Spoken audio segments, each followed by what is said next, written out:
Hey, today we're talking about God still speaks. We're talking about prayer, and one of the things that we say with prayer is that prayer is a conversation. Well, in order to have a conversation, it can't be just one person talking. It has to be a two-way street, that someone else has to speak to us. And so if we're talking about we're praying to God and it's a communication, it's a conversation between us and God, then that implies that God still speaks to us. But how does God speak to us? Because a lot of times God doesn't speak in an audible voice. In fact, only in my life have I ever felt that God even spoke to me in an audible way. And even then, it didn't sound like a voice in my ear. It was more in my head. And what we have to do is we have to realize is that God is always speaking to us.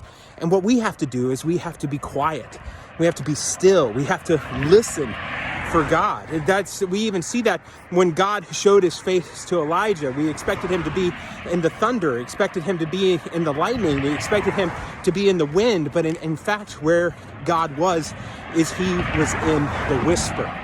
And so what I challenge you to do is in your prayer time, respond as Samuel did the first time he heard God speak to him, where he said, "Speak, Lord, for your servant is listening."